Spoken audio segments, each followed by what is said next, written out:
Good evening, my beloved companions in this eternal journey of the soul. I welcome you not merely to a lecture, nor even to a teaching, but to a revelation, a sacred unveiling of the self to itself. For those of you arriving now, perhaps encountering my words for the first time, know this: I am Neville Goddard, and I have not come to offer you mere information, but transformation. I do not speak to your intellect alone, but to the divine core of your being, the I am that is God within you. You have searched the world for answers. You have climbed mountains of advice, wandered deserts of doubt, and sailed oceans of philosophy.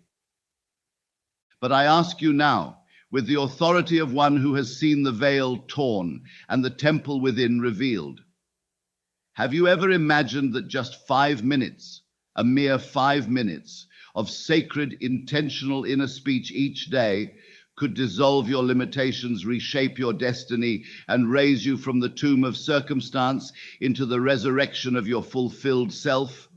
Yes, 5 minutes. 5 minutes of communion with the divine imagination within you.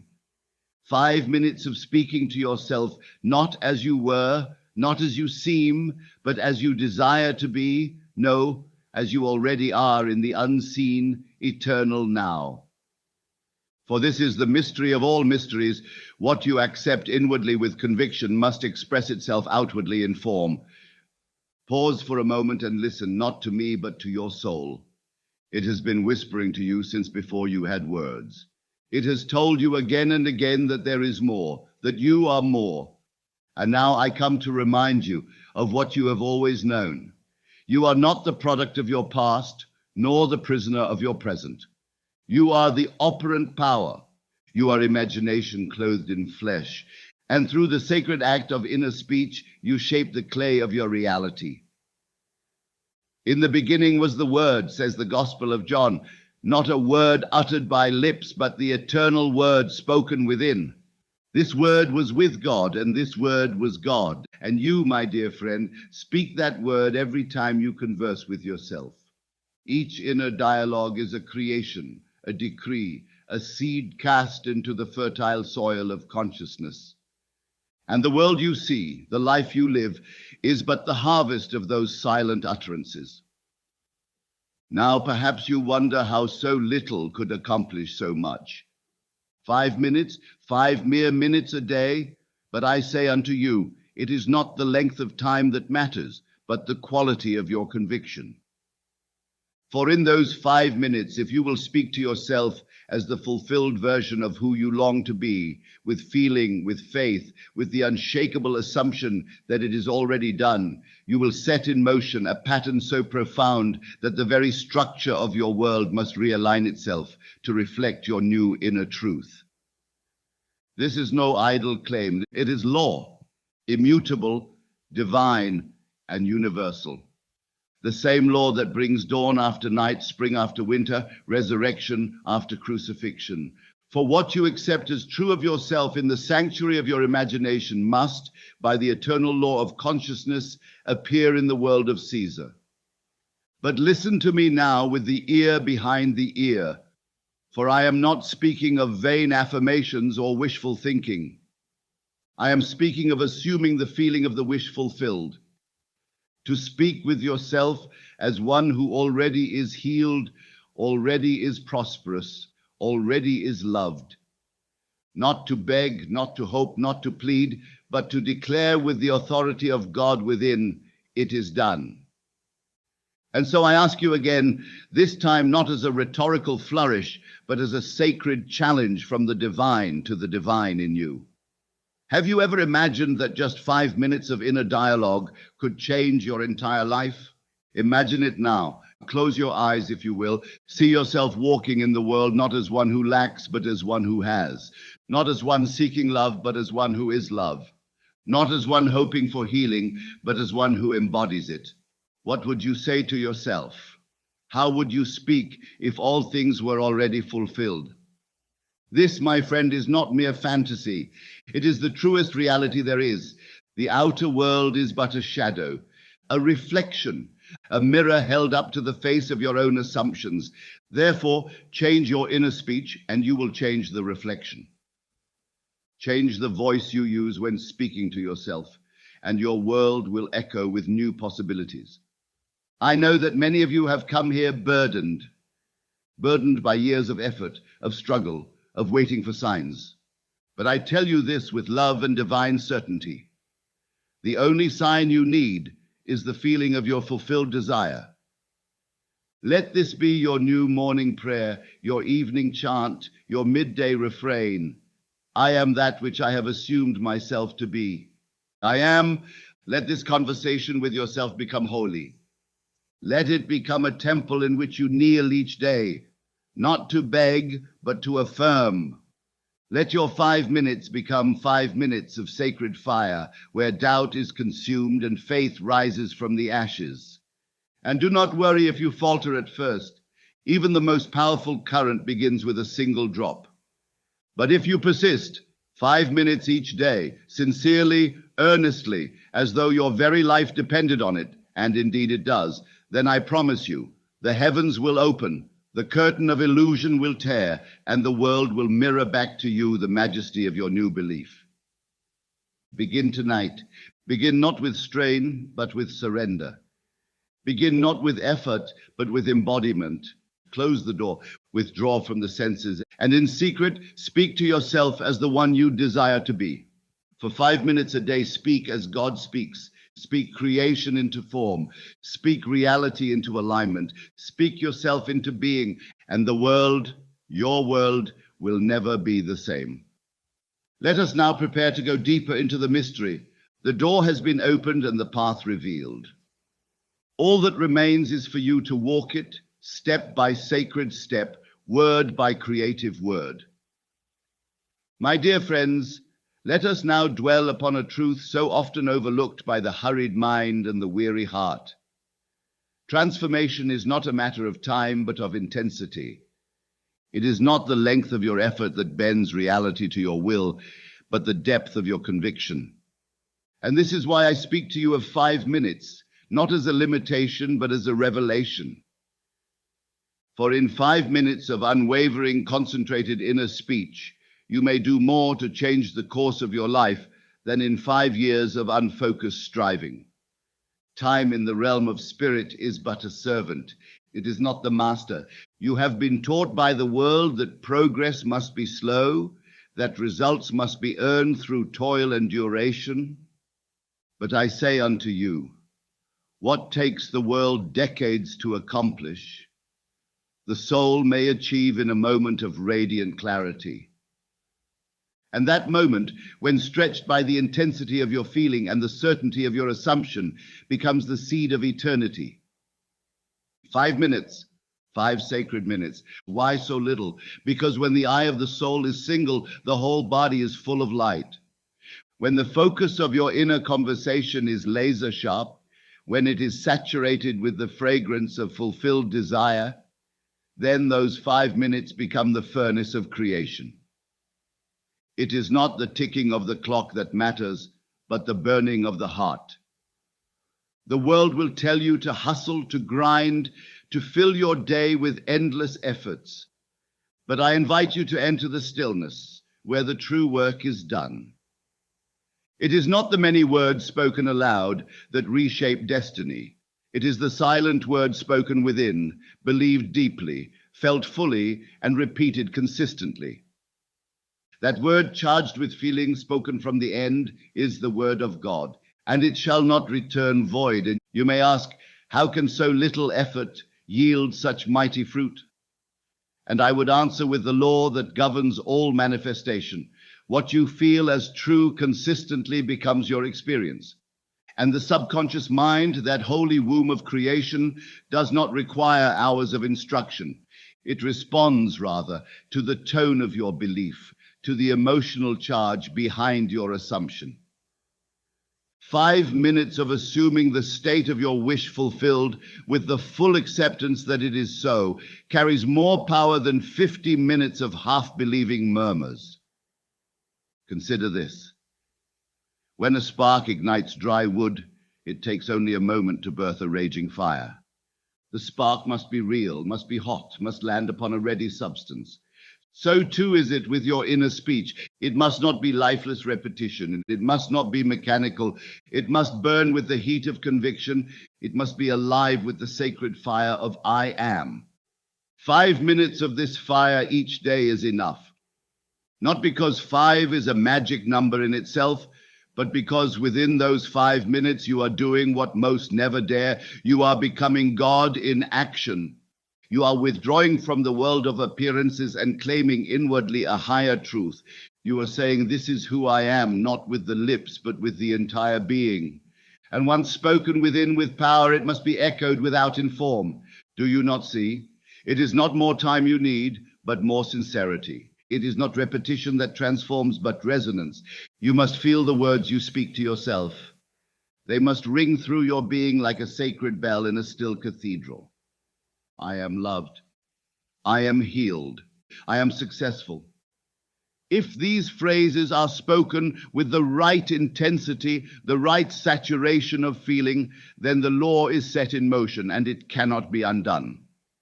I have often said the feeling is the secret, not the effort, not the volume, not the length. 5 minutes of genuine embodiment of your fulfilled desire outweighs 5 hours of distracted longing. It is not what you say, but what you accept as already true that creates. Your subconscious does not argue.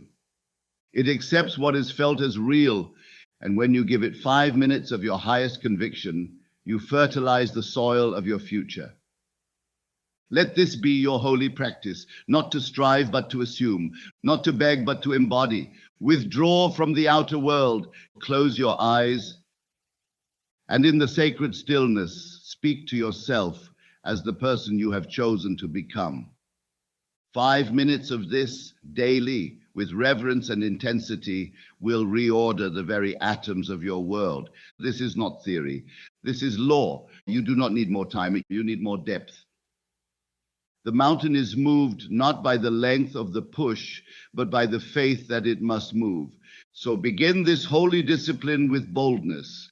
Set aside just 5 minutes, not to wish, but to become, not to ask, but to declare, not to question, but to know. And in those 5 minutes, let your inner world become a garden of fulfilled dreams, a cathedral of answered prayers, a womb of divine certainty. And when you rise from that place, the world will bend to the image you have impressed upon your inner being. Yes, my dear ones, 5 minutes is enough. If those 5 minutes are holy, if they are infused with truth, if they are lived from the end, 5 minutes of being, not trying, will bring you into harmony with the greatest law in existence, as within, so without.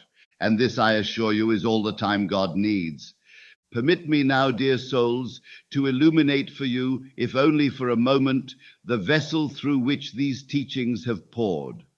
For though I speak not of myself to be exalted, it is right that you know from whence these words arise, and why they carry the resonance they do. I am Neville Goddard, once a man of the theatre, trained in the arts of performance and appearance. But behind the mask of performance, I discovered the truest stage, the human imagination. And I learned not from books nor borrowed theories, but from the living flame within, that all creation is imagined first. Born in Barbados and later drawn to the shores of America, I spent my early years studying drama, unaware that the greatest drama of all was unfolding silently within me. For a time, I sought meaning in the outer world, as many do, in careers, in study, in approval.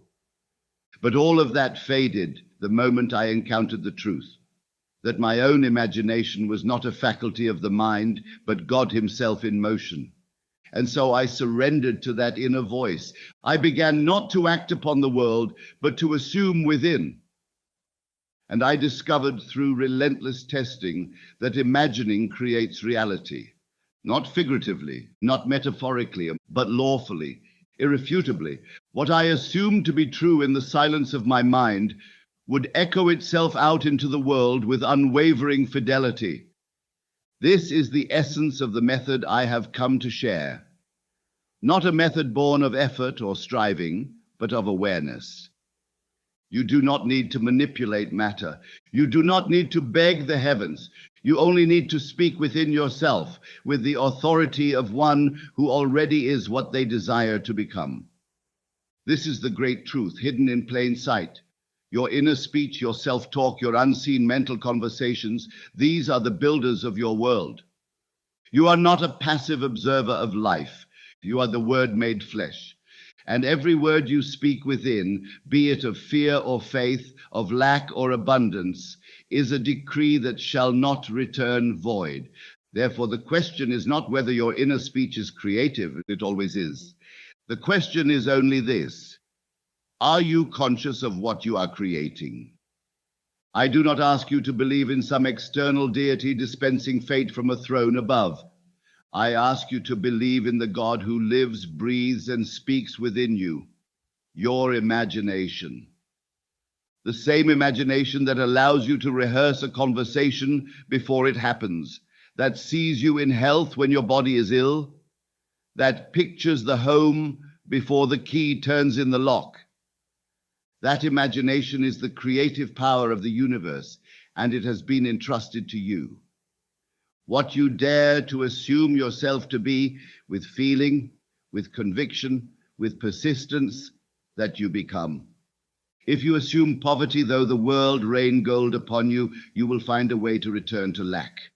But if you assume wealth, even in the desert of apparent lack, the streams of provision will find you. Why? Because assumption is not wishful thinking. It is the act of faith, the conscious choosing of a new identity. This is why I urge you again and again to speak to yourself, not from the place of longing, but from the place of having, not from the ache of one day, but from the rest of already done. If you desire love, you must speak to yourself as one already loved. If you desire healing, you must converse within as one already whole. The feeling of already being it, that is the key. That is the secret. That is the law. And I did not come to this knowledge through inherited tradition or institutional study. I learned it from direct revelation, through experience, through testing, through living it day by day. And I have seen it work in the lives of thousands. From the smallest desire to the grandest transformation, the law is the same. Whatever you accept as true of yourself and persist in assuming shall become your reality. So when you hear the name Neville Goddard, do not think of a man, think of a message as ancient as creation and as near as your next breath. You become what you imagine yourself to be. You receive what you already are within. There is no power greater than the conscious assumption of the fulfilled desire, and there is no act more divine than the silent conversation held in the sacred chamber of the heart. That chamber is yours, that voice is yours, and the kingdom of heaven is within you. Let him who has ears to hear this. You are imagining God. You are imagining creation. You are imagining yourself. Speak then, not as who you were, but as who you are. And the world will follow. Let us now turn our hearts to the golden key, the cornerstone upon which the entire temple of manifestation rests. To speak to yourself from the end. This, my dear friends, is the secret hidden in plain sight. This is the divine alchemy that turns the invisible into the visible, the desire into the demonstration, the unseen into the undeniable. To speak from the end means precisely this. You no longer imagine yourself moving toward the thing desired. You assume yourself to be already there. You do not say, I will be wealthy, for that is the language of distance, of longing, of separation. You say, I am wealthy. Not as a lie, not as fantasy, but as the highest truth you dare to claim. For in the kingdom of heaven which is within, there is no future tense. There is only I am. This is the great reversal. This is where the soul must learn to walk by inner vision, not by outer sight. The senses cry out, you are not yet what you seek. The world insists it has not yet come. But you, if you would create, must turn from the senses and dwell in the silence where only one voice matters, the voice of assumption. You must speak with yourself, not as the beggar hoping for change, but as the one who has already received. When you converse with yourself as the person you wish to be, you perpetuate the gap between yourself and the desire. But when you speak as the person you already are, you collapse time and fulfill the law. The end becomes the present, and the present becomes the mirror of your innermost speech. Do you understand what this truly means? It means that you must think from your desire fulfilled, not of it. Thinking of something implies it is still apart from you.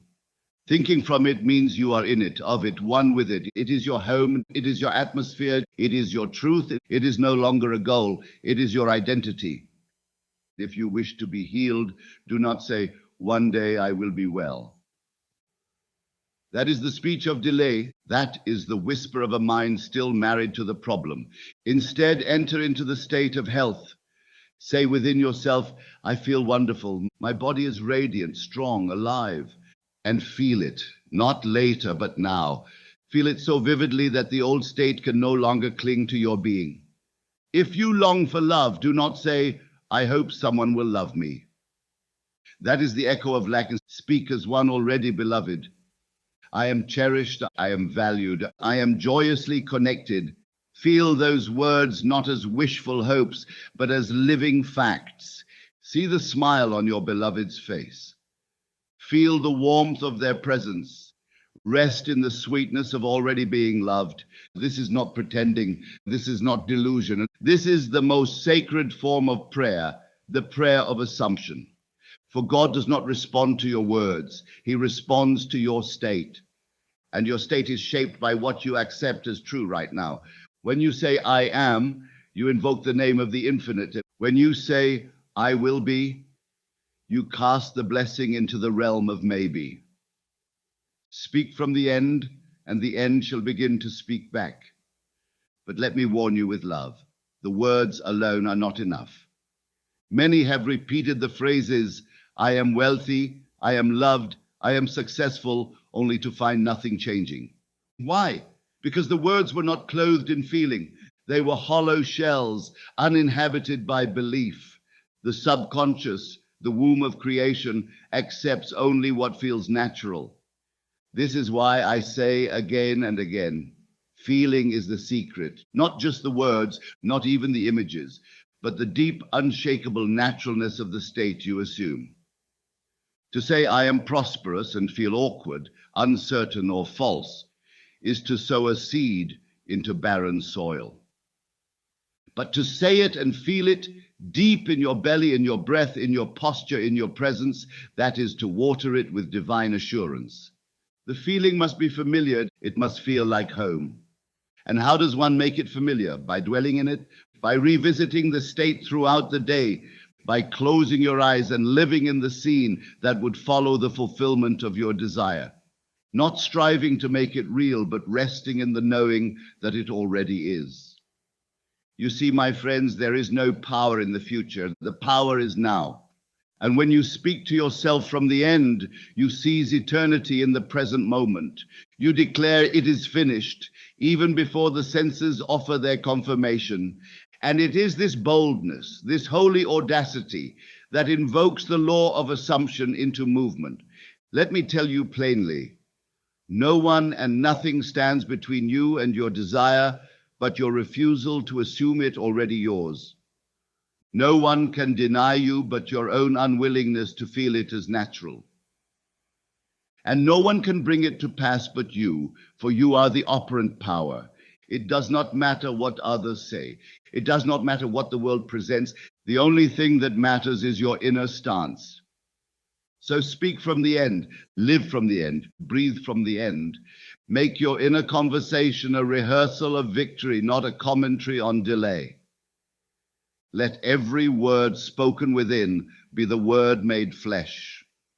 And soon the outer world, bound by law to your inner speech, will rearrange itself, people, places, events, to mirror your declaration. For you have not begged reality to change. You have become the change. From the end, my beloved, always from the end. For in the end, the beginning is born anew. Now let us bring this sacred practice into form. For what is truth if not lived? What is divine law if not embodied? I have spoken to you of the power of inner speech, of the necessity to speak from the end, of the miracle hidden in 5 minutes of conviction. But how shall you enter into this holy communion each day? How shall you prepare the temple of the mind to receive its blessing? First, choose your hour. Choose it with love, with reverence, with devotion. Choose a moment in your day when the world has not yet laid its hands upon you, or when it is withdrawing them. The most fertile times are the borderlands of consciousness, just before you rise from sleep and just before you descend into it. In these thresholds, the gate between conscious and subconscious stands ajar, and what you impress upon yourself passes more swiftly into creation. Let it be morning before your feet touch the earth, or let it be night when the veil is thin and your body lies still. But do not come to this practice hurriedly or casually. Come as the high priest enters the inner sanctum, deliberate, composed, and in awe of the mystery about to unfold. Sit quietly. Let the body rest as the soul awakens. Close the outer eyes that the inner eye may open. Let the breath slow, and as it slows, feel the world recede. Feel the concerns of the day fall away like old garments. You are not here to solve a problem. You are not here to ask for anything. You are here to become. Now, in that sacred silence, begin to generate the atmosphere of your fulfilled desire. Call upon your imagination not as a tool, but as a divine partner. You are not creating a fantasy. You are entering into a deeper truth. Feel what it would be like if you were already the person you wish to be. Let the senses of the inner world come alive. What do you see? What do you hear? What do you feel? What is the texture of your fulfilled life? And now speak. Speak not aloud, but within. Speak with the voice of certainty, of embodiment, of joy. Let the words rise from the state of fulfillment, not reaching, not hoping, but possessing. Say, I am so grateful my body feels light, radiant, and full of energy. I sleep deeply and awaken refreshed. Every cell in my being is alive with health. My body is whole. My body is divine. My body is a temple of vitality. If your desire is prosperity, let your inner speech match the opulence of your spirit. Money flows to me with ease and joy. I am always supported, always provided for. I love the freedom I feel. Abundance is natural to me. I always have more than enough. My life is filled with increase. My business thrives. My resources multiply. My cup overflows. If it is love you seek, let your inner voice echo the rhythm of the heart already met. I am so deeply loved, and I love in return. My relationship is a joy. I feel seen, understood, and cherished every day.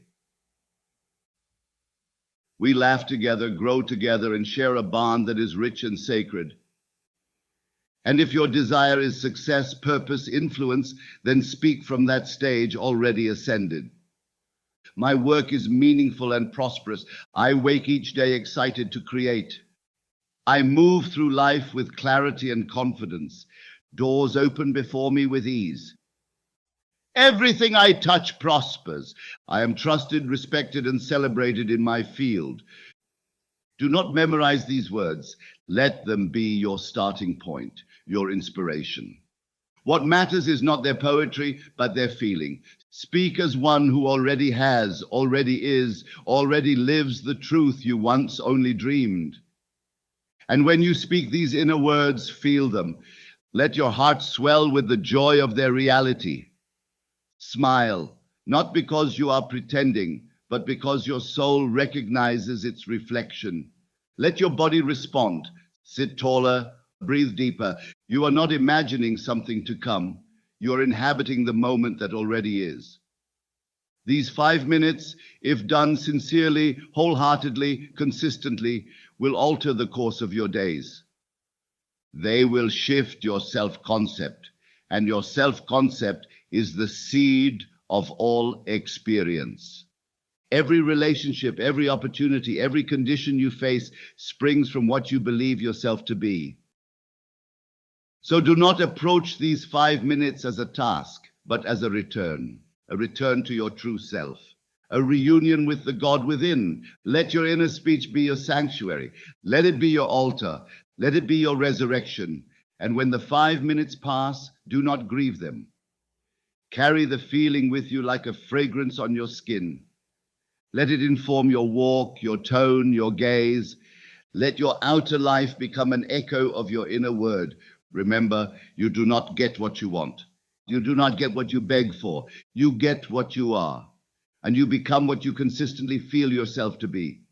So be it, and let it be now. Speak the word, and let the world bend to its shape.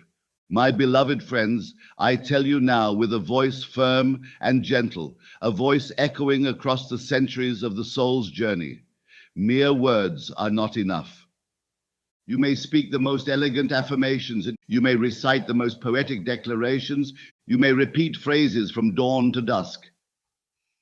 But if they are not infused with feeling, with the living breath of inner conviction, they shall pass like wind through barren branches, heard but not rooted.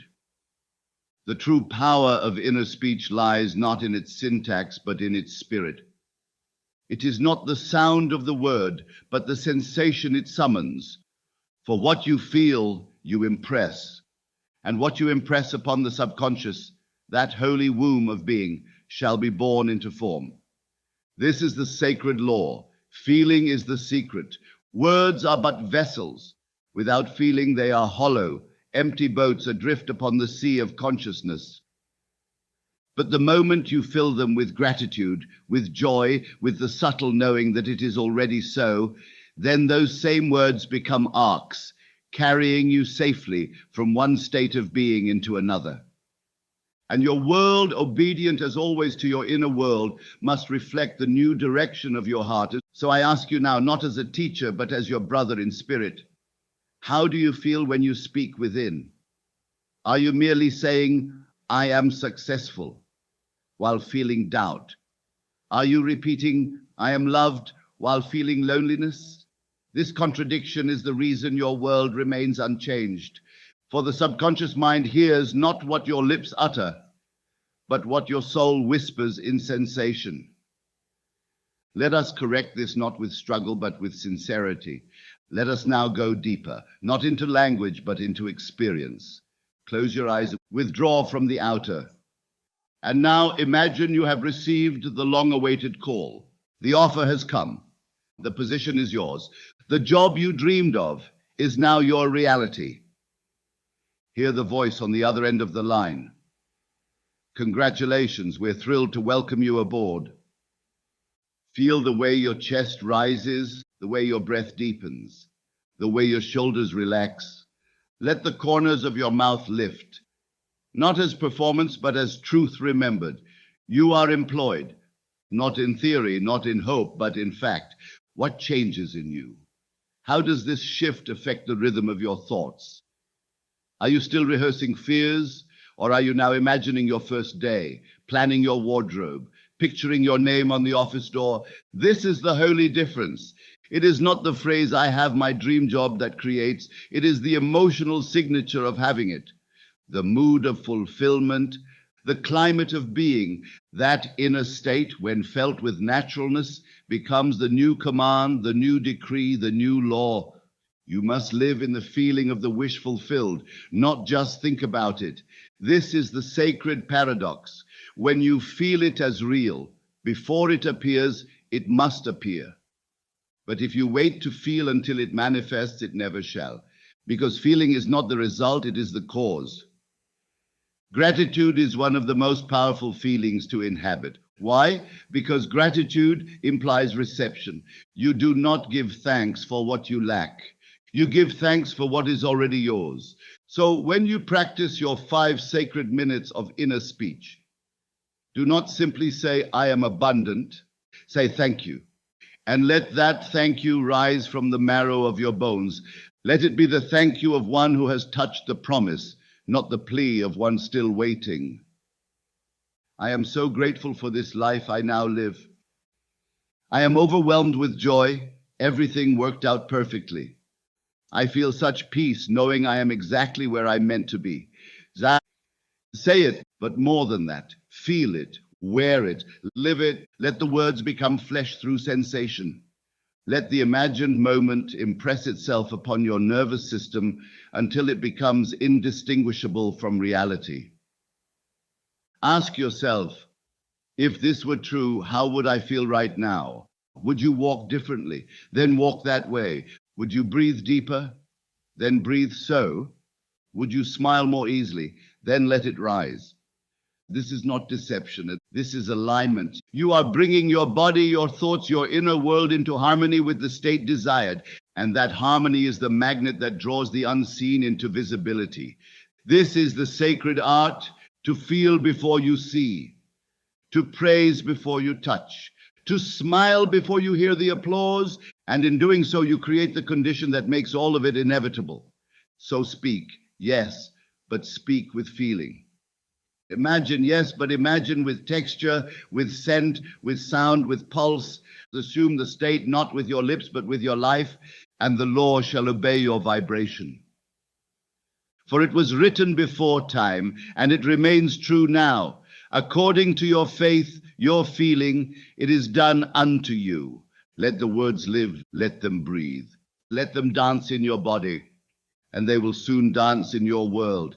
It is not enough, my dear friends, to speak within yourself for 5 sacred minutes and then return to the wilderness of old thoughts. The seed you plant in the early morning or late night must be tended throughout the day.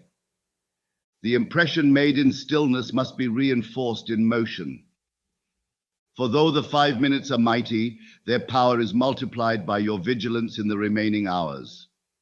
You must learn the holy art of remembering yourself, not as you were, not as you fear to be, but as you have chosen to become. And this remembrance must not be passive. It must be active, deliberate, like a lamp you trim in the dark, so the flame does not fade. Your conversation with yourself must continue, not as constant chatter, but as a living alignment. As you walk through your day, be watchful, be still inside, even as your hands are busy. Listen to the inner current. Catch the subtle drift of your thoughts. Are they faithful to your assumption? Or have they wandered into the wilderness of worry and repetition? Each time you notice a thought that contradicts your desired state, do not judge, do not condemn, simply return. Come back gently yet firmly. Say within, that is no longer who I am. And breathe again the air of your fulfilled reality. These are your micro reminders, quiet whispers of realignment.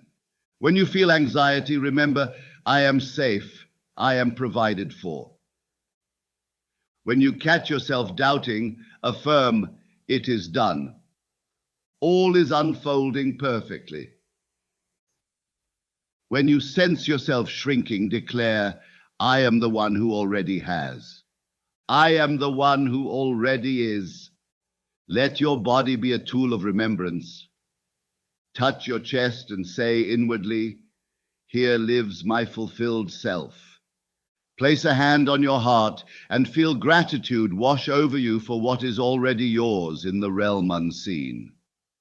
Let your breath become a prayer and let your steps become statements. Now hear me well. Your outer actions are not detached from this inner conversation. If you speak to yourself as one who is successful and yet behave as one unsure, uncertain, withdrawn, then the conversation is broken.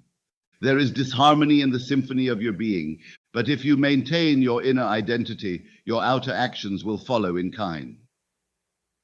The one who knows themselves as healthy will choose foods, habits, movements that affirm life. The one who lives in the assumption of love will walk in grace, in openness, in warmth. The one who assumes abundance will no longer act from fear of lack, but from the rhythm of trust.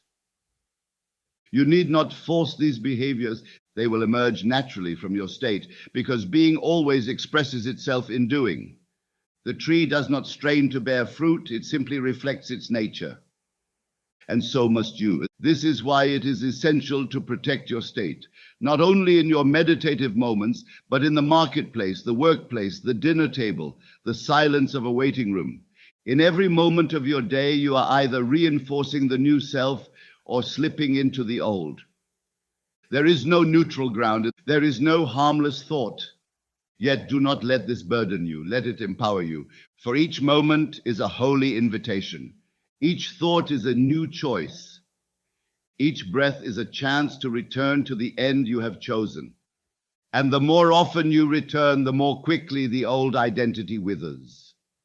The more often you remember who you really are, the less power the illusion of who you were will hold. You are never required to be perfect, but you are invited to be persistent. If a thought of fear arises, do not chase it, revise it. Replace it, return to the tone of your fulfilled state. Ask yourself, if I truly believe my desire was already mine, what would I feel right now? What would I say? What would I do? And do it, say it, feel it, not to impress the world, but to express the truth of your assumption. And in time, the world will conform because the world must mirror the self. Let your internal dialogue be like sacred music playing softly in the background of your day. And when the noise of the world tries to drown it out, you do not panic. You simply turn up the volume.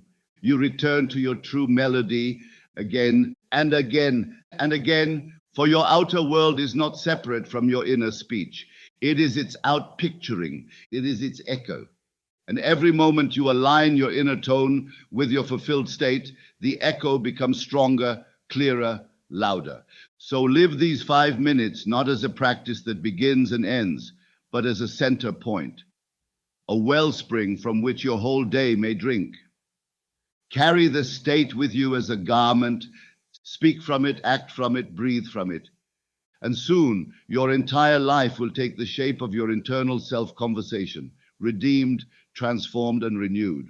Now, beloved, let us speak of the sacred power of revision, that divine gift which allows you to rewrite not only your future, but your present, and even the past that lingers in shadow.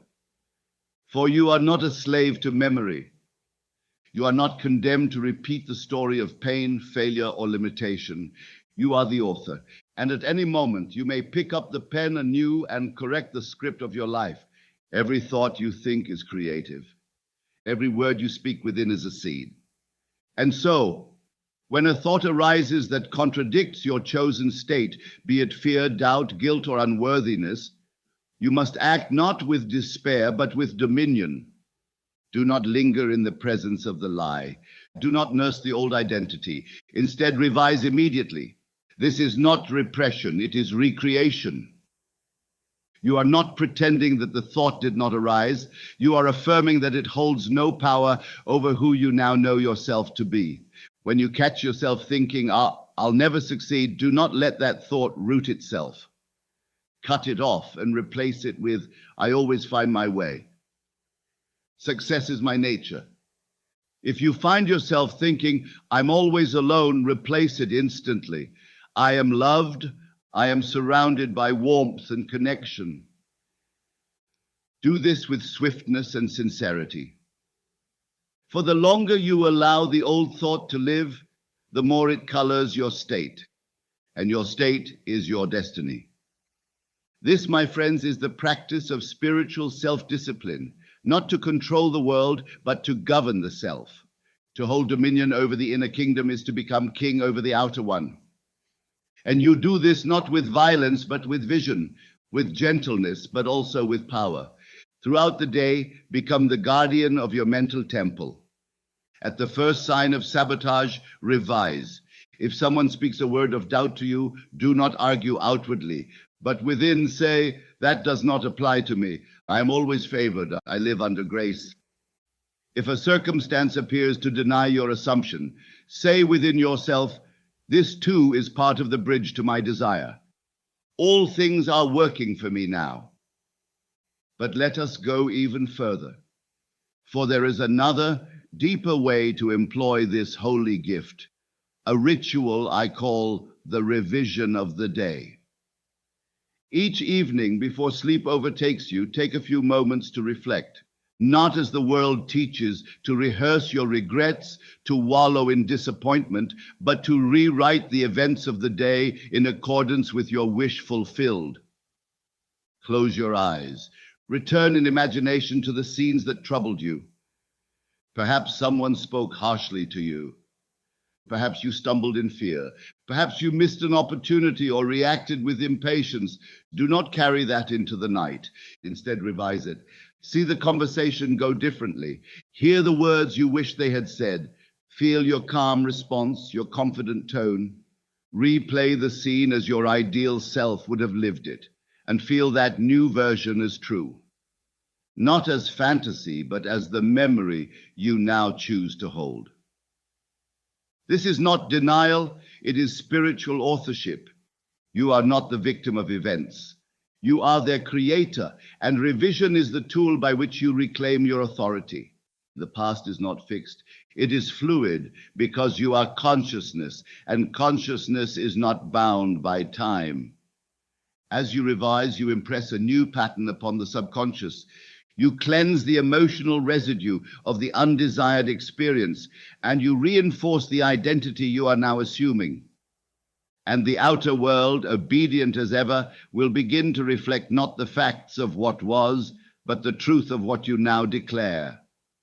Let this become your nightly sacrament, to bathe the day in the waters of divine imagination. Let no hurt linger, no failure remain unredeemed. Revise it, bless it, transform it. Say within, I choose again. And then choose what uplifts, what empowers, what aligns with your fulfilled state. You are not here to be shaped by the world. You are here to shape the world by shaping your inner self. So be bold in your revisions, be swift in your corrections, be tender with yourself, but never passive. Speak as one who knows that every mental act is a creative decree. And with each revision, you pull your world closer into harmony with the vision held within. For the kingdom of heaven is not static. It is ever unfolding through your thoughts, your assumptions, your imaginal acts. And each night before you drift into the mystery of sleep, you hold the key to that kingdom in your hand. Use it. Then let the door swing open wide. Do not let the word impossible reside in your inner vocabulary, for it belongs not to the language of God, but to the illusions of man. You were not born to live within the confines of probability. You were born to live from possibility, and possibility is the child of imagination and faith united.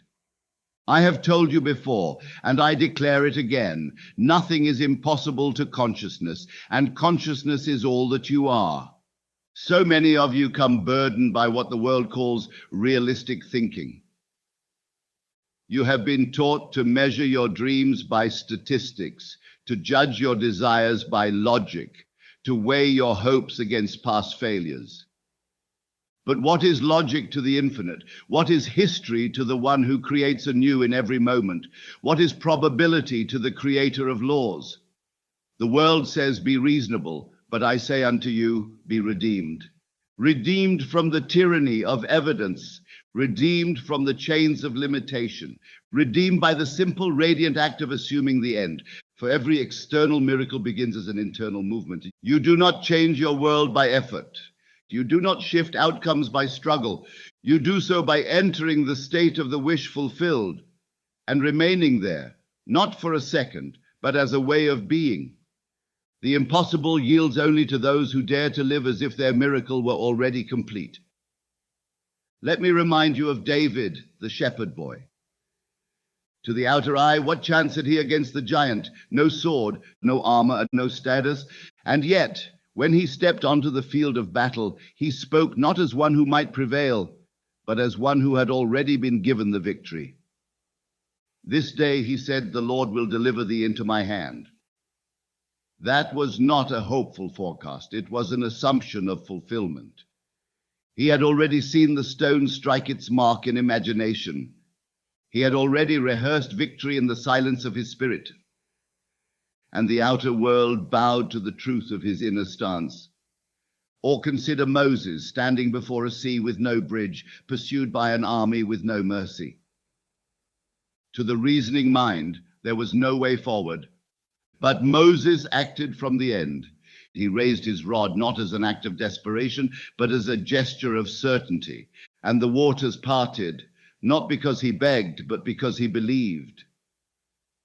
And so it is with you. The sea before you is not a barrier. The giant that threatens you is not a fact. They are conditions awaiting your assumption.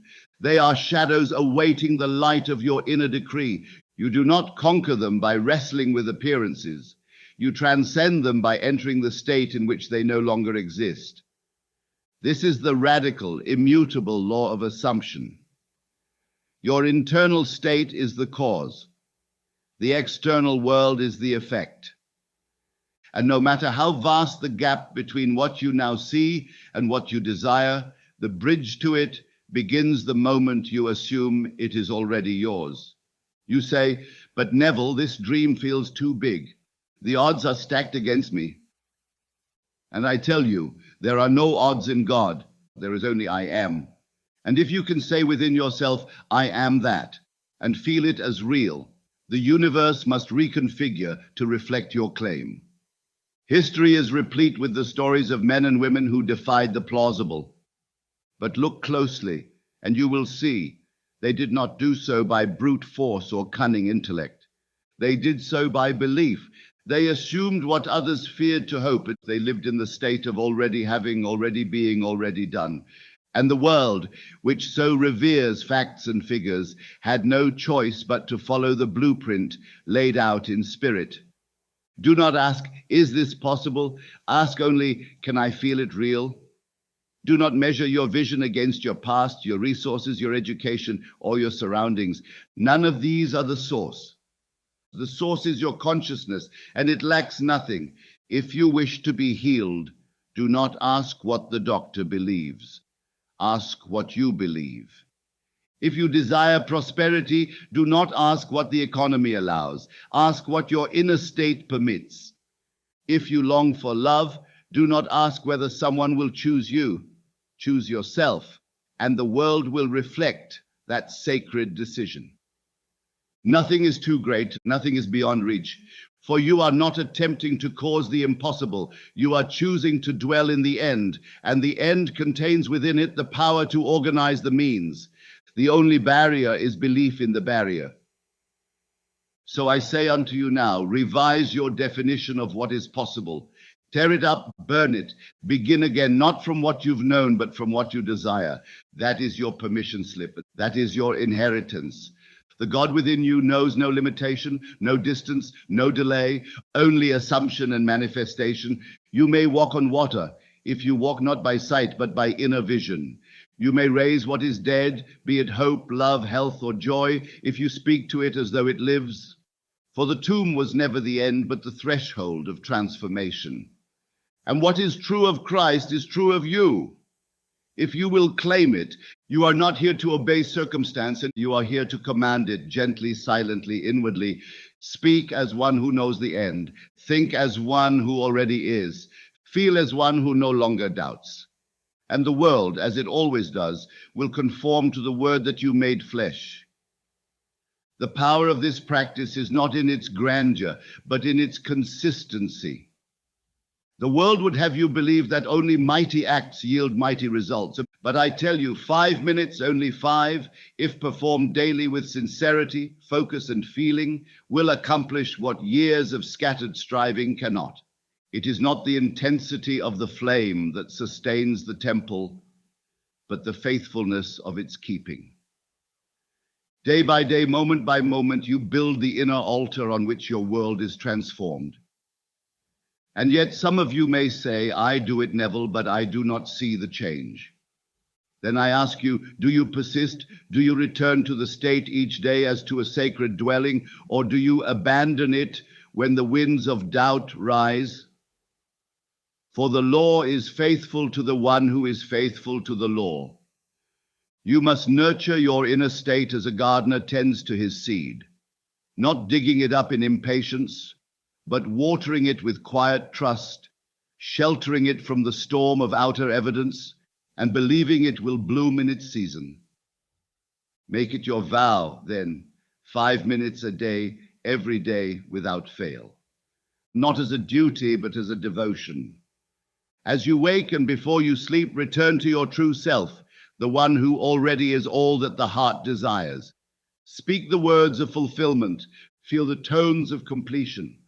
Rest in the knowing that what is assumed within must unfold without.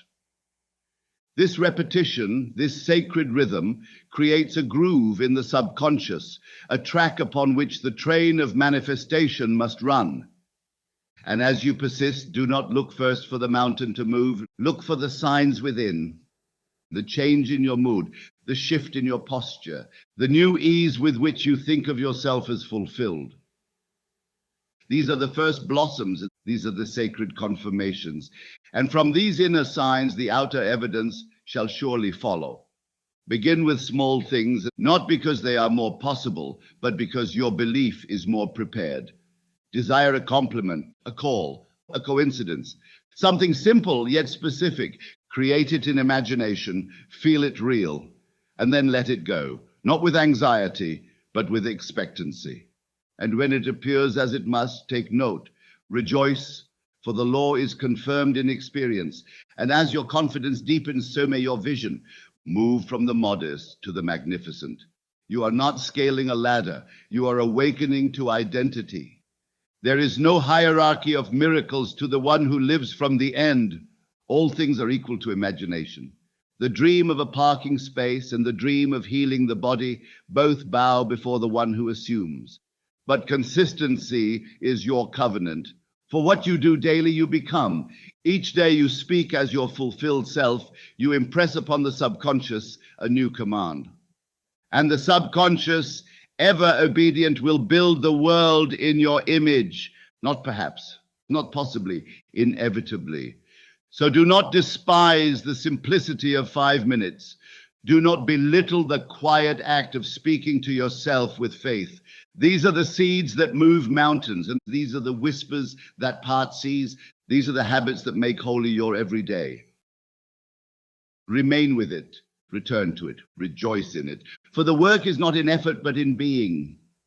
And to be daily, deeply, consistently your desired self is to become that self in truth. You do not wait for the world to agree. You declare, I am, and the world responds. This is not about force. It is about faithfulness. It is not about how much you do, but how surely you do it. So begin today and tomorrow and every day after 5 minutes of alignment, 5 minutes of embodiment, 5 minutes of becoming. And soon you shall look around and see your world has changed, not by accident, not by fortune, but by law. The law of assumption, the law of consciousness, the law of your daily inner word made flesh remain, persist, and behold. There is a delicate harmony you must learn to hold, a sacred balance between the unseen and the seen, between the world you are inwardly building and the world you presently behold. You are not called to deny the facts before your eyes, but neither are you meant to be ruled by them. You are not asked to pretend that difficulty does not exist, but to position yourself inwardly as one who has already overcome it. This, my dear friends, is not self-deception. It is divine alignment. It is not the evasion of reality, but the conscious choice to dwell in a higher reality, one not dictated by appearances, but by assumption. When you assume the end, you are not ignoring the problem. You are living from the solution. You are not blind to the condition. You are loyal to the outcome. Do not say, I am not sick, if your body aches and your breath is shallow. That is not truth, it is denial. Rather say, though my body may appear weary, I know I am healed. And feel that healing now. Walk with the inner posture of one whose strength has returned. Let the outer form do what it must. You must remain faithful to the inner form already complete. When the bills arrive and your bank account looks barren, do not lie to yourself, but neither bow to fear. Speak instead from the one who is already provided for. Though this statement speaks of lack, I know all my needs are met. I live in a world of endless supply, and from this state, act, think, and respond. This is the subtle mastery. You are not ignoring the world, but reinterpreting it through the lens of your fulfilled assumption. You see the current facts, yes, but you no longer worship them. You acknowledge them without giving them power. And this is what it means to be in the world, but not of it. But let us go deeper still. Your inner conversation must also become your outer tone. Do not speak one truth to yourself in silence and a different one aloud to others. If within you say, I am confident, I am whole, I am deeply loved, but in conversation with friends you say, I'm so unsure, I don't think I'll ever find love, I've always been unlucky, then your state is fractured. Your creation is divided. Speak to others as one who is becoming the version of themselves they have chosen. You need not boast, you need not deceive, you need only align. If someone asks how you're doing, say, better and better each day. If they question your future, say, I trust that things are unfolding in my favor. Let your words reflect your assumption, not the echo of your past. You do not owe the world your pain. You do not need to confess your doubts to be accepted. You owe yourself integrity, and that means aligning what you say, what you think, what you imagine, and how you act with who you choose to be. Remember, every time you speak of yourself, you are issuing a decree. And the subconscious, which hears all, cannot distinguish between sarcasm, lament, or truth. It only knows repetition and feeling. So speak with intention and speak with devotion. Speak with the quiet joy of one whose harvest is already blooming beneath the soil. Let this be your practice. To observe without collapsing, to acknowledge without accepting limitation as final. You are not your condition. You are not your current balance sheet. You are not your latest diagnosis or your temporary setbacks. You are consciousness assuming form. And what you continue to assume, you will inevitably embody. You are walking through a world of moving shadows, reflections of yesterday's thought. But your true power is not in chasing shadows. It is in sourcing the light, and that light is your sustained inner identity. So speak accordingly, within and without. Let your soul say, I am, and let your voice echo that truth. Let your actions testify not to the storm, but to the shelter. Let your eyes look upon the facts without fear, and let your lips speak only of faith. This is the art of divine coherence, when your imagination, emotion, language, and behavior all whisper the same truth. It is done. I am already that, and from that unwavering center, the entire world must bend to meet you in your appointed place. Gratitude, my dear friends, is not the reward of manifestation. It is the engine of it. To be grateful only once the gift arrives is human. To be grateful before it appears is divine. For when you feel gratitude in advance, you declare that the blessing is already yours. And the law, hearing your conviction, moves swiftly to bring the unseen into the seen. Gratitude is not mere politeness. It is not an emotional courtesy. It is a vibration, a sacred frequency that aligns you with the state of already having.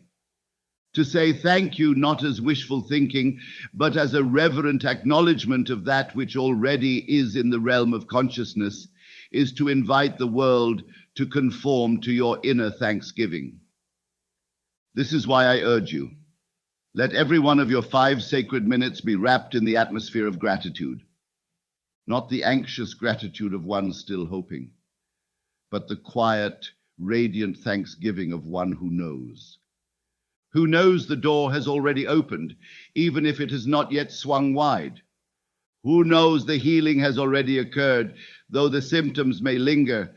Who knows the love, the wealth, the opportunity is already theirs, written into the book of life the moment it was assumed. Say within, thank you, Father. Thank you, life. And thank you, I am. Let these words rise not from your intellect, but from your belly, from your bones, from your breath. Let them echo through your inner chambers until every part of you rings with the resonance of fulfilled desire. Gratitude is the song of the soul that has remembered its divinity. It is the evidence of belief, the fragrance of faith. And I ask of you this sacred addition. In the final minute of your daily practice, celebrate. Not as ritual, but as reality. Rejoice as though your desire had been delivered at this very hour. How would you feel if the letter had arrived, if the phone had rung, if the miracle had occurred? Would you not smile? Would you not breathe deeper? Would your heart not beat with praise? Then do it now, celebrate it now. Lift your spirit into the state of one who has already received. Dance inwardly, laugh silently. Feel the lightness, the satisfaction, the joy. Speak to yourself as one who is already living the answered prayer. Say, I can't believe how perfectly it all came together. I feel so free, so at peace, so overjoyed. This is exactly what I imagined, and it's even better. Do not wait for the world to give you permission to celebrate. The celebration is the permission. It is the prophetic gesture that precedes fulfillment. And the world, always listening, always responding, will rush to meet your rejoicing with form and substance. What you celebrate in spirit, you accelerate in matter. What you thank in imagination, you summon in experience. Let your 5 minutes end with exaltation. Let your final breath be praise. Let your body learn what it feels like to dwell in the state of completion, not as fiction, but as fact. For the subconscious accepts only what feels natural, and gratitude makes it natural. Celebration makes it real. This is the mystery and the miracle. The more you rejoice now, the more the world brings you reason to continue rejoicing. So do not wait. Begin today. Thank before the proof. Celebrate before the arrival. And what you praise in silence will soon echo in the halls of your life. Doubt is no enemy. It is the invitation to deeper faith. It visits the soul not to defeat it, but to test whether it has truly claimed the promise. When you feel the rise of uncertainty, when the world outside speaks louder than your inner conviction, know this. You are standing at the threshold between being shaped by circumstance or becoming the cause of it. Yes, doubt is natural to the human experience. You are not to curse it nor fear it, but you must not bow to it. For though doubt comes dressed in the garments of reason, it carries no authority unless you grant it. The only thing doubt can do is ask, are you sure? And your answer must be not through argument, but through assumption. Yes, I am sure, because I have already become. The great secret remains unchanged. Your inner world is first, always. The outer world follows, not sometimes, not occasionally, but always. What you feel within, what you accept as true of yourself, must find its expression in the visible world. Therefore, when doubt comes, do not wrestle with it. Do not attempt to convince it. Simply return to the state. Return to the knowing. Return to the word made flesh within you. Say within, though I walk through the valley of uncertainty, I will fear no evil, for I know who I am. Let the storm rage around you, but let your inner sanctuary remain still, for the world is the echo, and the echo always follows the sound. The sound must begin in you. And if something appears to go wrong, if you lose what you thought you had gained, if you stumble where you believed you would soar, do not despair. For these are not signs of failure, but invitations to deepen the foundation. Every apparent setback is a mirror, showing you where your faith still wavers, where your self-concept still trembles, where your old assumptions still knock at the door. But you are not the one you once were. You are not a leaf in the wind. You are the wind itself. And every challenge is the perfect opportunity to reaffirm, this does not shake me, for I live from the end. I am the one who has already overcome. When your request is denied, revise it. When the door seems to close, speak a new door into being. When others doubt you, do not echo them in your inner conversation.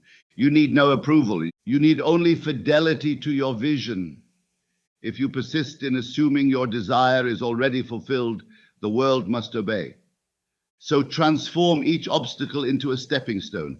When something doesn't go as planned, ask yourself, how would the version of me who has already succeeded respond?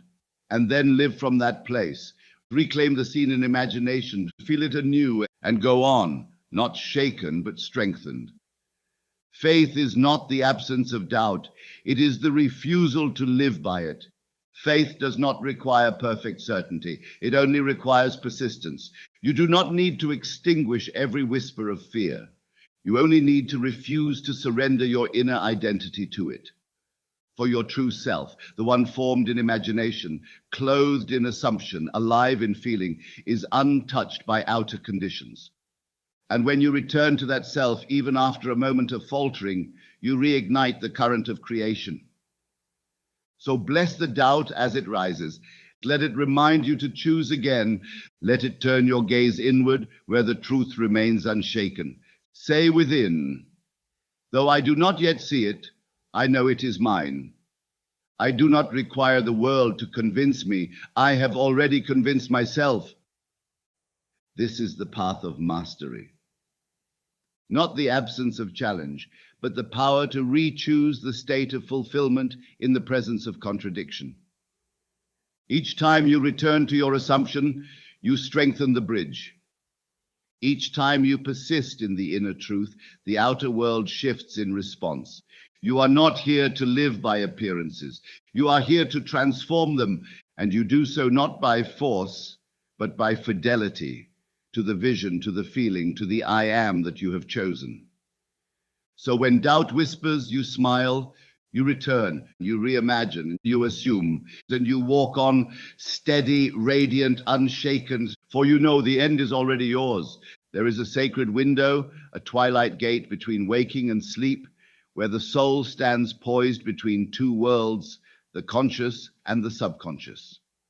In this threshold lies a power so gentle, so subtle, that the world overlooks it. And yet, it is in this stillness that creation flows most easily. I speak to you now of the technique I have called the lullaby, not a song sung to silence a child, but a whisper uttered by the soul to give birth to a new self. As you lay upon your bed, as the body surrenders to the gravity of sleep, and the mind begins to dim its lamps, you are in the perfect condition to plant the seeds of assumption. This moment is holy. Your conscious guard is low, and the gates to the subconscious stand open. Here in this relaxed surrender, your word is taken as command. You need not strain, you need not visualize grand scenes. You need only repeat gently and rhythmically a single phrase that confirms the reality of your fulfilled desire, not as a demand, not as a question, but as a reverent affirmation of what already is. Let it be simple, let it be true, let it be tender. Say, it is done. I am already there. I feel so at peace now. Thank you, thank you, thank you. Choose the words that match the tone of your desire fulfilled. And as you repeat them softly, internally, feel their weight. Let each repetition draw you deeper into the feeling of completion. Do not analyze it, do not seek to force the state. Let it descend like a warm cloak over the shoulders of your soul. And as sleep gently takes you, know that you have spoken your truth into the silence. The subconscious, limitless, tireless, and obedient, will now take that lullaby as instruction. It will weave it into the pattern of your life. It will shape dreams, encounters, intuitions, and opportunities in alignment with the state impressed. This is the mystery of nighttime prayer. It is not a plea, it is a knowing. You are not asking to become, you are affirming that you are. The lullaby is not for God to hear. It is for the God within you to remember what you have chosen to be. This practice is powerful not because of its length, but because of the state in which it is performed. In those final moments before sleep, the conscious mind is drowsy, suggestible, softened. And whatever you impress in that interval is absorbed without resistance. You drift into sleep in one state and awaken in a world that is already being reshaped by that very state. Make this your sacred habit.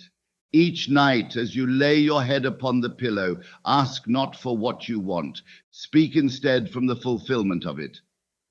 Enter sleep as though you have already received, and do so with simplicity, with gentleness, with faith. The lullaby will rock the subconscious into agreement. It will sing the soul into the shape of the assumed self. And what is assumed with feeling, especially in the quiet hour of surrender, must find expression in your waking world. So I ask you, what shall you whisper tonight? And let it be your truth. Let it be your joy. Let it be your resurrection. Let your final words be those of fulfillment. And let sleep carry you into the land where assumption becomes reality. You must not make this holy practice heavy. The power of your inner speech does not rest in complexity, but in clarity. It is not a burden to be borne, but a joy to be embraced. Speaking with yourself for 5 minutes a day is not an esoteric ritual, not a secret reserved for the mystics. It is the most natural thing in the world. And I say to you now, trust it. Trust its simplicity. Trust its quiet strength. Trust that your imagination, when united with feeling, is more than enough. Do not look for complicated techniques. Do not ask whether you are doing it perfectly. Ask only this: am I assuming the feeling of the wish fulfilled? Am I speaking from the end? And if so, the work is already accomplished. You see, my friends, we have inherited from the world the belief that transformation must be hard, that to change one's life one must suffer, struggle, strive. But I have come to tell you, this is not the truth of spirit. Creation is not born from strain. It is born from belief. It is born from a vivid imagination, gently impressed upon the soul with confidence and consistency. When you speak to yourself for 5 minutes each day, you are not climbing a mountain. You are not solving a puzzle. You are simply stepping into a new version of yourself and allowing that self to speak. And the beauty of this act is that it may be done anywhere. You need not retreat to a temple or wait for the perfect hour. The moment you become inwardly still, the temple arises within you. You may do it sitting on the edge of your bed in the morning. You may do it during a quiet lunch beneath a tree. You may do it in your car before an appointment, or in the silence of your breath just before sleep. There is no wrong place to assume the truth. There is no unworthy moment to speak the word within. The only requirement is that you believe in its power and in your worthiness to use it. If you will close your eyes for even 1 minute and say within, I am already successful. I feel it, I know it, I live from it. And if you say it not as performance, but as conviction, the universe takes note. The subconscious receives the command. The wheel begins to turn. Let this be your encouragement. You do not need to complicate what is divine. You only need to be consistent. You only need to show up for yourself day by day, minute by minute, with faith and imagination in hand. And yes, there will be days when the words feel dry, when the emotion is slow to rise, but persist. For it is not always fire that changes the world. Sometimes it is the quiet drop of water, falling again and again in the same place, that carves the stone. 5 minutes, 5 words, one feeling, and that is enough. You are not building a tower in one day. You are reminding yourself of who you already are. And each time you speak from that remembrance, the veil grows thinner and the world begins to conform. So take heart. You are not alone in this. You are never without the tools. Your imagination is always with you. Your inner speech is always available. The temple of transformation is always open. Let your 5 minutes be simple. Let them be light. Let them be yours. Speak to yourself as the one you truly are, and do so not with effort but with joy. And the change so long awaited will arrive not with thunder, but with quiet certainty, like the dawn that follows every night. There is a quiet beauty in transformation, for it rarely announces itself with fanfare. It does not knock upon your door shouting, "Here I am." Instead, it tiptoes into your life like the first light of dawn, subtle, soft, and steady. And so I tell you now, to know that your inner speech is working to validate the unfolding of your new state, you must learn to observe the small signs with reverent attention. You need not wait for the mountain to move or the world to bow. Begin by noticing how you are changing. That is the first and most sacred evidence. Do you find yourself speaking differently even when no one is listening? Do you respond to the same old challenge with greater calm? Has fear grown quieter? Has doubt begun to hesitate before entering your mind? These are signs. These are sacred confirmations. The law does not begin with fireworks. It begins with a shift in vibration, a new tone in your being. You no longer panic in the presence of delay. You no longer chase your desires. They walk towards you now. You feel lighter, freer, more aligned. The outer world may not yet reflect it fully, but the inner atmosphere has changed. And what changes within must express itself without. Look for what I call the drift, the chance encounter, the small opportunity, the conversation that opens a door. These are not accidents. These are the fruits of assumption. These are the echoes of your inner word taking shape in form. A call you didn't expect, a message that reminds you of your new identity, a shift in someone else's behavior that mirrors your shift in consciousness. And so I urge you, record them. Take time each day to document the signs. Keep a journal, not for obligation, but for celebration. Write down the moments that reflect your new self. Record the thoughts that lifted you. Capture the victories, however small.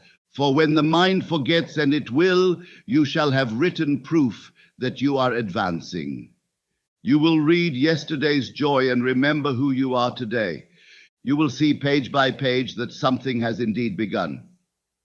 In your journal, ask yourself, how did I feel today? What did I notice that was different? How did I respond as my fulfilled self? What appeared in my day that matched my assumption? This practice of observation is not a test. It is a devotion. You are not measuring success. You are welcoming it. You are training the eye of your spirit to recognize how the law of assumption reveals itself in motion. And the more you notice, the more you magnify, for attention is creative. The more you honor your progress, the more progress will come. The subconscious, like a faithful servant, responds to what you feel to be true. And when you feel it is working, you speed its working. So let your heart become sensitive to the subtle. Celebrate the first drops of rain before the river floods. Smile at the early signs, not because they are enough, but because they are the evidence that your new state has taken root. And when discouragement tries to speak, when it whispers that nothing is changing, open your journal. Read your own testimony. Feel again what you felt when you wrote, "I knew it then, I know it now, it's working." Do not despise the small beginnings. They are the precursors to great awakenings. A single rose in bloom means the garden is alive. A single answered prayer is proof that the door is open. And when you validate the little, you declare to the law, "I am ready for more." So each day, look inward and look around. Listen with the ear behind the ear, and then write it down, not for the sake of memory, but for the power of acknowledgement. This is how you validate your progress, not by demanding proof from the world, but by witnessing the divine unfoldment within you. And the more faithfully you witness, the more gloriously it unfolds. If this practice is to become the cornerstone of your transformation, then it must be honored not as a passing thought, but as a sacred appointment. You would not forget a meeting with someone you revere. You would not delay a gathering with one who holds the key to your dreams. So treat this time, the 5 minutes you speak to yourself from the end, as the most important encounter of your day. For in truth, it is a meeting with God in you. Choose your time and choose it with reverence. Do not leave it to chance. Let it be the first light of morning or the final stillness of night. Let it be when the house is quiet or when the world outside fades into a hum. What matters is not the hour on the clock, but the consistency of your return. Set it in your schedule. Mark it not as a task, but as a ritual. For repetition, lovingly performed, becomes rhythm, and rhythm creates reality. Just as the tide comes without question, just as the sun knows when to rise, so too must your spirit learn to arrive at the temple of imagination on time. Use every tool at your disposal to remember. Place a gentle alarm on your phone, not one that startles, but one that calls.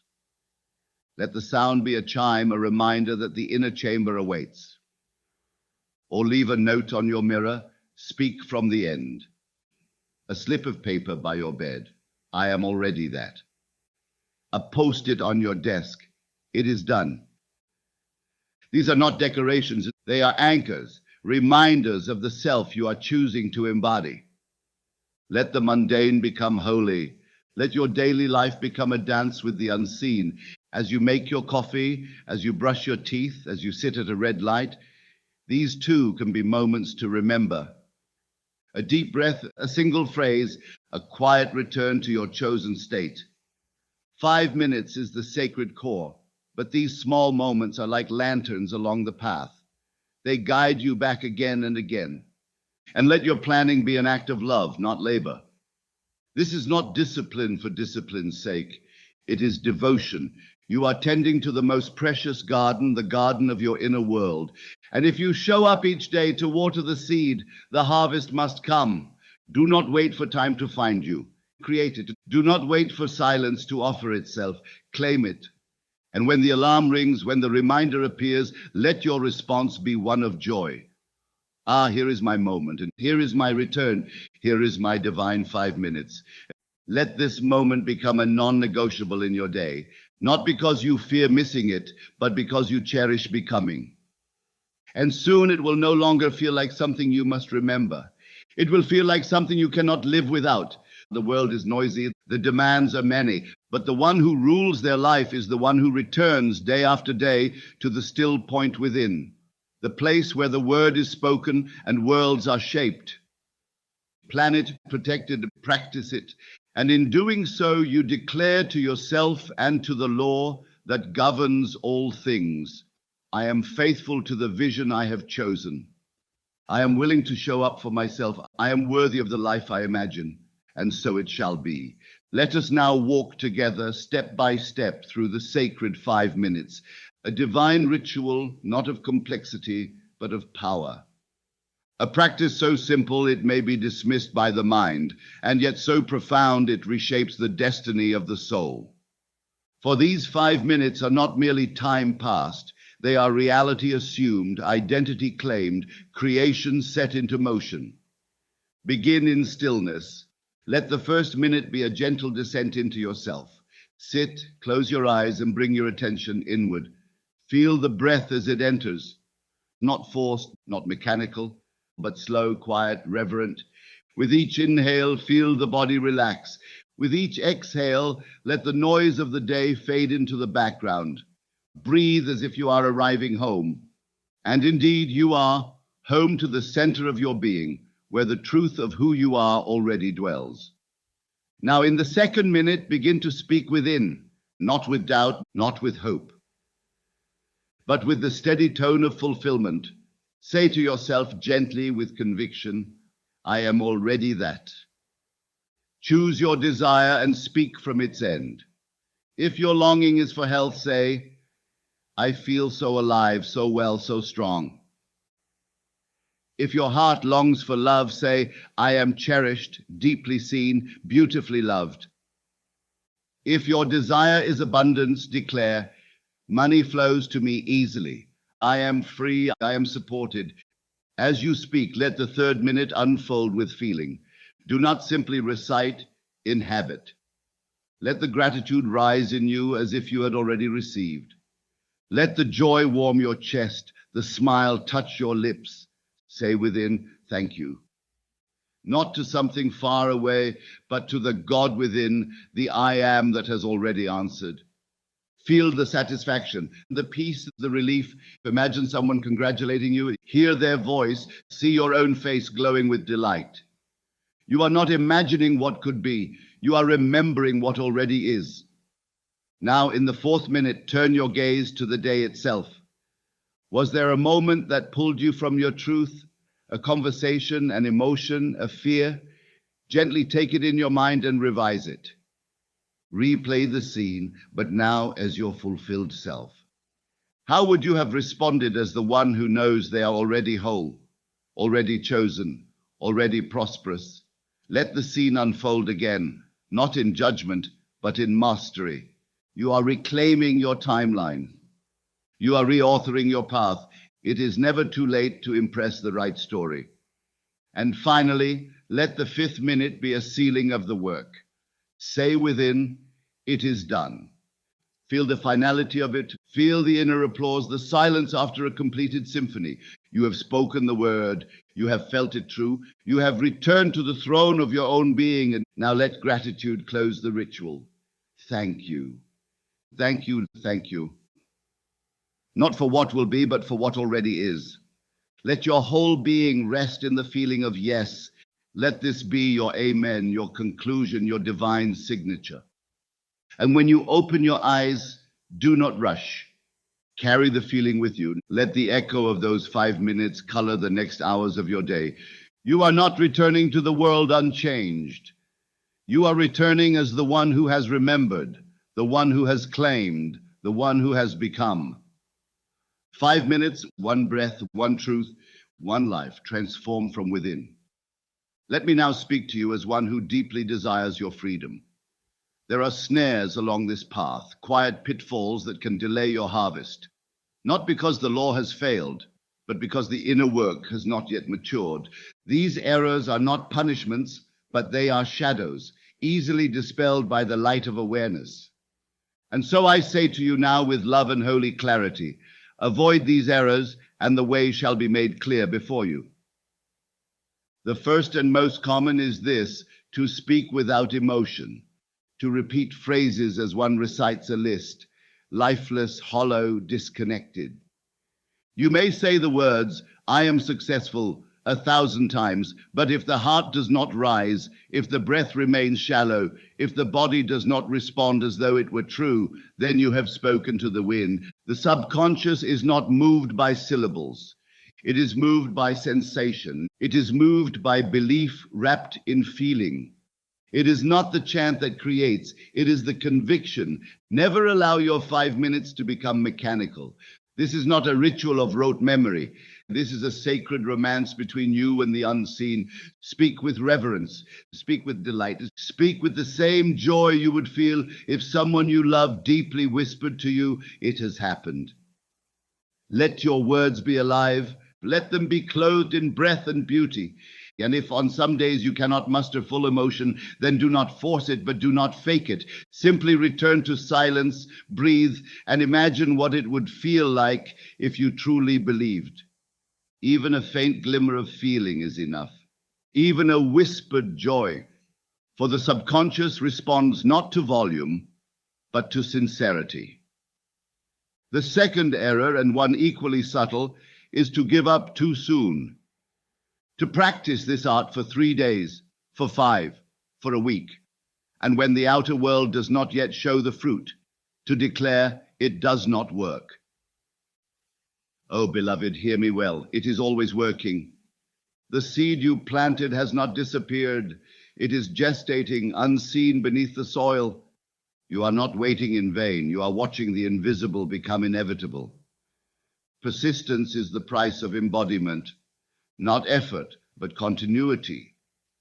The law does not respond to bursts of enthusiasm, it responds to sustained inner identity. You must remain in the state, not visit it like a stranger. You must dwell in the assumption, and when doubt knocks, you answer not with fear, but with faithful repetition. Remember, the timeline of your unfolding is not measured by clocks, but by readiness of consciousness. When your assumption becomes so natural, so familiar, so embodied, that it feels like memory rather than hope, then the world will show you what has already been accepted within. Do not compare your journey to another's. Some seeds bloom quickly, others root deep before they rise. What matters is not speed, but substance. What matters is that you do not dig up the seed to check on its growth. Speak your word, water it daily with feeling, and trust that the harvest is certain. Avoid these two errors, and you will walk with power. Do not speak from your lips alone. Speak from your heart. Do not abandon the process. Abide in it, and it will abide in you. This is the holy way. This is the narrow path. And though it may feel hidden, it is always true. You are not begging reality to change. You are becoming the one for whom the new reality is natural. And the world, which only reflects the inner decree, will answer with miracles made visible. And now, dear soul, let me gather all these truths into a single radiant flame and place it gently in your hands. You have heard the invitation, you have glimpsed the mystery, and you have stood at the doorway of creation. What I have offered you is not a theory, it is a sacred tool, a spiritual key. 5 minutes a day, 5 minutes of speaking with yourself, not as who you were, not as who you wish to be, but as the one who has already become. Do you see now what this can do? This practice, so quiet, so simple, possesses the power to transform your inner state, and with it, the entire structure of your life. In these 5 minutes, you plant the seed of healing, of prosperity, of harmony, of purpose. In these 5 minutes, you choose to become the author of your reality rather than the echo of your environment. It is in these moments that you remember the cause is always within, and the world is but the mirror. When you speak from the end, when you embody the feeling of the wish fulfilled, you are not merely imagining, you are rearranging. The substance of your world begins to shift, silently, faithfully, to reflect your new self-concept. The people around you respond differently. Opportunities begin to arise where once there were none. You move through your day, no longer seeking proof, but carrying it within you. You feel different. You speak differently. You act from a place of knowing. And that knowing, quiet, steady, sure, is the root of every miracle. So I say to you now, do it, test it for yourself, not for a lifetime and not for a year, for 1 week. 7 days of faithful, sincere, joyful practice. Choose a time, sit in silence, speak from your desired state, feel it real, celebrate its reality. And watch the shift begin, not only around you, but within you. Do not wait for perfect conditions. Do not wait until you feel ready. You are already ready. You are already equipped. The only thing you must do now is begin. And once you begin, do not stop.